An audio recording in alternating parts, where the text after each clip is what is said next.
తిరిగి BCN news కి స్వాగతం. కాకినాడ జిల్లాకు మహాదాత మల్లాడి సత్యలింగం నాయకర్ పేరు నామకరణం చేయాలని గత 3 సంవత్సరాలుగా సత్యలింగం నాయకర్ సాధన సమితి ద్వారా అనేక ఉద్యమాలు, బహిరంగ సభలు, నిరాహార దీక్షలు చేస్తూనే ఉన్నారు. అందులో భాగంగా ఈ రోజు నాయకర్ విగ్రహానికి నివాళులర్పించి అనంతరం ర్యాలీగా కాకినాడ సిటీ ఎమ్మెల్యే వనమాడి కొండబాబు జిల్లా కలెక్టర్ షణ్మోహన్ ని కలిసి వినతిపత్రం అందజేశారు. అనంతరం సమితి సభ్యులు పంపన రామకృష్ణ, గుత్తుల రమణాలు మాట్లాడుతూ సుమారు 1600 ఎకరాల విద్యా సంస్థలకు దానం చేసిన మహనీయుడు పేరు జిల్లాకు పెట్టేలా సీఎం చంద్రబాబు, ఉప ముఖ్యమంత్రి పవన్ కళ్యాణ్, బీజేపీ పెద్దలు చొరవ చూపాలని కోరారు. ఈరోజు ముఖ్యంగా మీ మీడియా ముందుకు రావడానికి కారణం, మరి ఈ రాష్ట్రంలో జిల్లాల విభజన అనంతరం ఉమ్మడి తూర్పుగోదావరి జిల్లా 3 జిల్లాలుగా విభజించడం జరిగింది. అలాగే ఈ 3 జిల్లాల్లో కోనసీమ అంబేద్కర్, డాక్టర్ బాబాసాహెబ్ అంబేద్కర్ కోనసీమ జిల్లాగా, మరి రాజమండ్రి పరిసర ప్రాంతాల్లో తూర్పుగోదావరి జిల్లాగా, కాకినాడ జిల్లాని కాకినాడ జిల్లాగానే ఉండడం జరిగింది. కానీ గత 3 సంవత్సరాలుగా ఈ కాకినాడ జిల్లాలో ఉన్న ఎంఎస్ఎన్ చార్టీస్ పూర్వ విద్యార్థులు అయితేనేమి, ఎంఎస్ఎన్ చార్టీస్లో చదువుకున్న వాళ్ళు అయితేనేమి, ఇక్కడ ఉన్న అన్ని సంఘాలు కులాలకు అతీతంగా, మతాలకు అతీతంగా, పార్టీలకు అతీతంగా ముక్తకంఠంతో మల్లాడి సత్యలింగ నాయకర్, మహాదాత మల్లాడి సత్యలింగ నాయకర్ గారి పేరు పెట్టాలని మరి మేము ప్రభుత్వాన్ని వేడుకుంటా ఉన్నాం. ఎందుకయ్యా అంటారు, ఆయన సుమారు 1600 ఎకరాల భూమి ఈ ఎంఎస్ఎన్ చారిటీస్కి, చారిటీస్ అనే సంస్థ పెట్టి చారిటీస్కి ఇవ్వడం జరిగింది. ఈ 1600 ఎకరాల్లో సుమారు మరి కాకినాడలో ఎంఎస్ఎన్ చారిటీస్, అలాగే మరి డిగ్రీ కాలేజ్, అచ్చంపేట జంక్షన్ లో పీజీ కాలేజ్, ఇది కాకుండా మరి ఆ మహానుభావుడికి మన ప్రభుత్వం స్వతంత్రం రాకముందు కూడా మరి వేద పాఠశాలను ఏర్పాటు చేయాలని ఒక థాట్ వచ్చిందండి. ఈ కార్యక్రమం తీసుకున్న సారాంశం చెప్పడం జరిగింది. మన కాకినాడ జిల్లాకి మల్లాడి సత్యలింగ నాయకర్ జిల్లా కలిపి పెట్టమని 3 సంవత్సరాలుగా కోరడం జరుగుతుంది. గత ప్రభుత్వం సుముఖంగానే ఉంది. ఈ ప్రభుత్వంలో ఉన్న ఎన్డీఏ కూటమిలో ఉన్న చంద్రబాబు నాయుడు గారు సీఎం గారు అవనివ్వండి, ఉప ముఖ్యమంత్రి పవన్ కళ్యాణ్ గారు అవ్వండి, అందులో భాగంగా బీజేపీ ఆయన వారు కూడా అనుకూలంగా ఉన్నారు. మరి ఇది ఎందుకు లేట్ అవుతుంది అన్నది, మరి తాత్సర్యం ఎందుకు జరుగుతుంది అన్నది వాళ్ళకే తెలియాలి. మరి లోకల్గా ఉన్న ఎమ్మెల్యేని కూడా ఈరోజు మన సంఘాల సోదరులు అందరూ వెళ్ళి ఉదయం మేము అందరం కలిసి రిప్రజెంటేషన్ ఇవ్వడం జరిగింది. అందులో భాగంగా ఇప్పుడు కలెక్టర్ గారు కూడా రిప్రజెంటేషన్ ఇవ్వడానికి వచ్చాం. ఈయన పేరు పెట్టడానికి 100కి 100 పాళ్ళు డిజర్వింగ్ అనమాట అండి. ఎందుకంటే అంత మహాదాతని మన జిల్లాలు కాదు, మన రాష్ట్రం కాదు, దేశంలోనే చూడడం. ఎందుకంటే ఆయన కడుపేద కుటుంబంలో పుట్టి నిరక్షరాస్యులైన ఆయన పాలన వెళ్ళి బర్మాదేశం వెళ్ళి సంపాదించి అప్పట్లోనే 8 లక్షల క్యాష్ తెచ్చి నగదు అక్కడ ట్రస్ట్ బోర్డు ఒకటి ఏర్పాటు చేసి వారి చేతిలో 8 లక్షలు పెట్టి, దీన్ని మీరు ఏం చేస్తారో, చదువు ఉంటే ఆ కుటుంబాలు బాగుపడతాయి, కుల మతాలకు అతీతంగా అందరూ చదువుకోవాలి అంటే, అప్పుడు పరిస్థితులు చదువుకోవాలంటే ఫీజులు కట్టలేని పరిస్థితులు, తినడానికి కూడా గడిన పరిస్థితులు. ఆ రోజుల్లో ఎంఎస్ఎన్ చార్టీ స్థాపించి ఫ్రీగా చదువు చెప్పి పరిస్థితి ఏర్పాటు చేసి, చదువుకోవడానికి తినడానికి కష్టం అవుతే తినడానికి ఏర్పాటు చేసి, అందులో మెస్ అన్ని పెట్టి, అలాగే ఉండడానికి కూడా అకామిడేషన్ హాస్టల్ కూడా ఏర్పాటు చేసిన మహాదాత. ఆయన వలన కొన్ని లక్షల కుటుంబాలు ఈవేళ ఉద్యోగాలు అవనండి, చదువుకోవడం అవనండి, అందులో టీచింగ్ స్టాఫ్ ఎవరైనా మంచి పొజిషన్ లో ఉన్నారు. జర్నలిస్టుల సమస్యలపై నిత్యం పోరాడతానని ఉండి నియోజకవర్గ ఎలక్ట్రానిక్ మీడియా అధ్యక్షులు ఎంబీటి విఠలనాయుడు అన్నారు.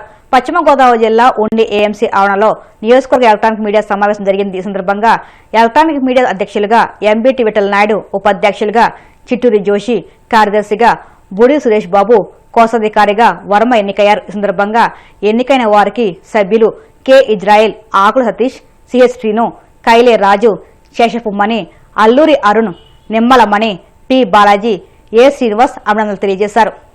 గత కొంతకాలంగా పలు ఇబ్బందులు ఎదుర్కొంటున్నారు మా మీడియా మిత్రులందరూ కూడా. అప్పటి నుంచి కూడా అసోసియేషన్ పెట్టాలనే భావనలో ప్రతి ఒక్కరూ వచ్చారు. అందరూ కూడా ఈరోజు ఒకే తాటి మీదకి వచ్చి ప్రతి ఒక్కరూ కూడా అసోసియేషన్ ఏర్పడాలనే ఉద్దేశంతో ఈరోజు అందరూ కూడా ఒక ఉమ్మడి కుటుంబంలో సభ్యులుగా ఏర్పడి ఈరోజు అసోసియేషన్ ఏర్పడటం చాలా ఆనందదాయకంగా ఉంది.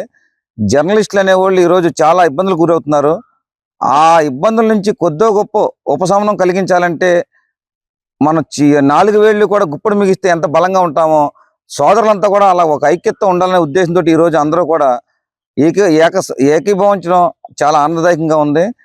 ఇదే అనుబంధంతో కుటుంబ సభ్యులు అందరూ కలిసి ఉండాలని నేను కోరుకుంటున్నాను. నూతన కార్యవర్గంగా ఎన్నుకోవడం జరిగింది. సభ్యులందరూ ఏకగ్రీవంగా ఎన్నుకోవడంతో ఈ సంవత్సరం ఇది పదవి కాలం సంవత్సర కాలం కొనసాగేలాగా అందరం ఆమోదంతో ఈ యూనియన్ ఏర్పడ్డది. మేమందరం ప్రజల సమస్యపై పోరాటానికి, అలాగే మాకున్న సమస్యలపై రాజకీయ నాయకులను కలిసి మాకు ఎప్పటి నుంచో జరుగుతున్న అన్యాయాన్ని ప్రజాప్రతినిధులతో అందరూ న్యాయం జరిగేలా ఈ క్లబ్ పనిచేస్తుందనేసి ఆశిస్తున్నాను. అందరికీ థ్యాంక్ యూ. ప్రజాప్రతినిధులకు అధికారులకు మా విన్నపం అండి. ఈరోజు ఉండి నియోజకవర్గ ఎలక్ట్రానిక్ మీడియా నూతన కార్యవర్గం ఎన్నుకోవడం జరిగింది. అందులో భాగంగా అధ్యక్షుడిగా విఠల నాయుడు, కార్యదర్శిగా సురేష్ బాబుని ఎన్నుకోవడం జరిగింది. ఈ ఎన్నిక ముఖ్య కారణం ఏంటంటే మాకున్న సమస్యల్ని అధికారుల దృష్టికి, ప్రజాప్రతినిధుల దృష్టికి తీసుకెళ్లి ఐక్యంగా ఉండాలనేదే మా ఆలోచన.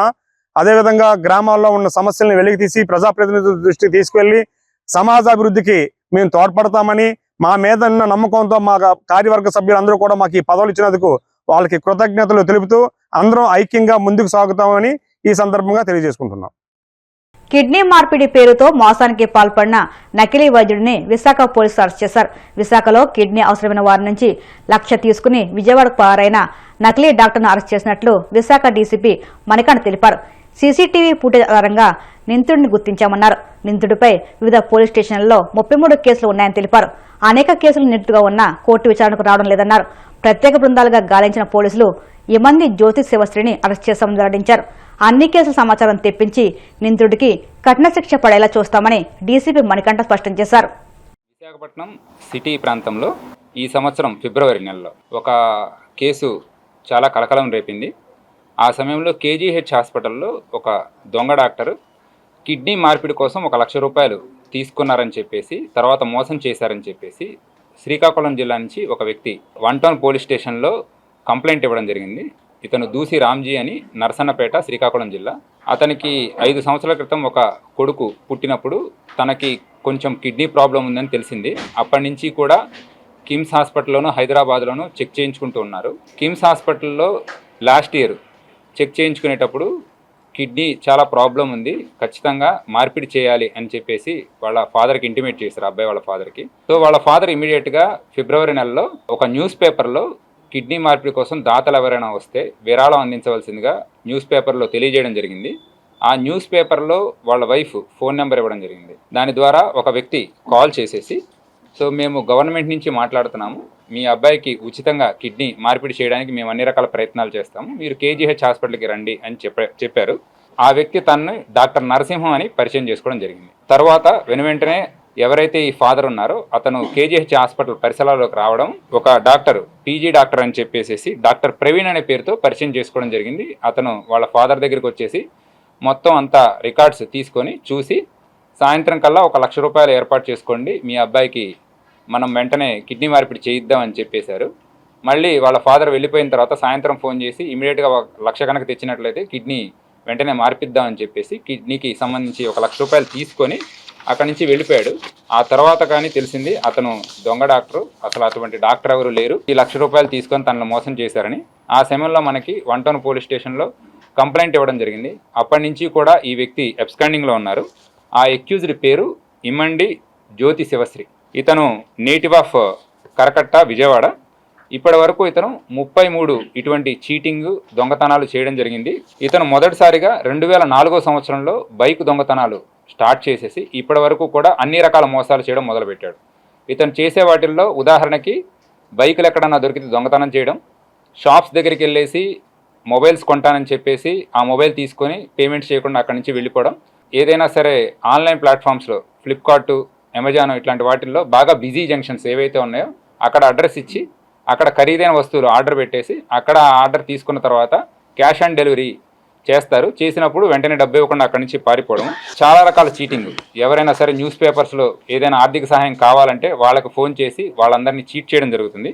ఇప్పటి వరకు అతను మొత్తం 33 రకాల కేసుల్లో ఇన్వాల్వ్ అయ్యాడు. మొదటి కేసు 2004లో రాజమండ్రి నార్త్ సిసిఎస్ పోలీస్ స్టేషన్లో రిజిస్టర్ అయింది. చివరిగా గాజువాక పోలీస్ స్టేషన్లో 2024లో కేసు రిజిస్టర్ అయింది. ఈ సంవత్సరం మొదటి కేసు మన దగ్గరే రిజిస్టర్ అయింది. అప్పటి నుంచి కూడా ఇతను పరారీలో ఉన్నాడు. ఎట్టకేలకు అతన్ని 1 టౌన్ పోలీసులు మరియు సౌత్ ఏసీపీ గారి ఆధ్వర్యంలో ఒక టీం ఫామ్ చేసి అతని కోసం అప్పటి నుంచి గాలింపు చర్యలు చేపట్టారు. విజయవాడలో అతన్ని అరెస్ట్ చేయడం జరిగింది. అతన్ని ఇప్పుడు రిమాండ్కి పెట్టడానికి తిరుమల శ్రీ వెంకటేశ్వర స్వామి వారిని ఏపీ డీజీపీ హరీష్ కుమార్ గుప్తా దర్శించుకున్నారు. వీఐపీ విరామ దర్శన సమయంలో కుటుంబ సభ్యులతో కలిసి స్వామివారి సేవలో పాల్గొని మొక్కులు చెల్లించుకున్నారు. దర్శనానంతరం వీరికి రంగనాయకుల మండపంలో వేద పండితులు వ్యాసభాషణం అందించగా ఆలయ అధికారులు స్వామివారి సిద్ధప్రసాదం అందజేసి పట్టువాసం సత్కరించారు.